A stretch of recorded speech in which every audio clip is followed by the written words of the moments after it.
वज़ीर आला तेलंगाना रेवंत रेड्डी ने जिले कलेक्टर से कहा कि वो अपने दफ्तर में बाहर न निकले और लोगों की ख्वाहिश के मुताबिक काम करें। उन्होंने मंगल को सेक्रेटेरिएट में कलेक्टर्स कॉन्फ्रेंस से खिताब करते हुए कलेक्टर्स को हिदायत दी है कि वो एसी चैम्बरों में न बैठें, बाहर निकले और आवाम के दरमियान काम करें।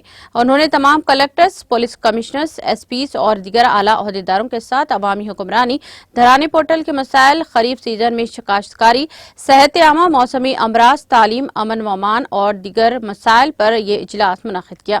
वज़ीर आला ने कहा कि कलेक्टर्स के जरिए शुरू करदा हर काम पर अवाम को याद दिलाना चाहिए कि ये अवाम दोस्त हुकूमत है। उन्होंने कहा कि फलाह व बहबूद और तरक्की के दरमियान तवाज़ुन को यकीनी बनाने की जिम्मेदारी कलेक्टर्स पर आयद होती है और इसके लिए फील्ड विजिट लाजमी है। ये कहते हुए कि हुकूमत हर तालिब इल्म पर तकरीबन 85,000 रुपये माहाना खर्च कर रही है और वज़ीर आला ने जोर देकर कहा कि तालीम का शोबा तेलंगाना की तामीर नौ में कलीदी रोल अदा करता है। रेवंत रेड्डी ने कहा कि कलेक्टर्स की जिम्मेदारी है कि वो सरकारी स्कूलों और हॉस्पिटल का बाकायदगी से मुआयना करें और इनकी कारकर्दगी की निगरानी करें। जब चंद असतिज़ा का तबादला हुआ तो तलबा को इनको अलविदा कहने के दौरान जज्बाती हो गए। उन्होंने कहा कि इस तरह जब किसी कलेक्टर का तबादला होता है तो आवाम को भी इस तरह का रद्द-ए-अमल जाहिर करना चाहिए।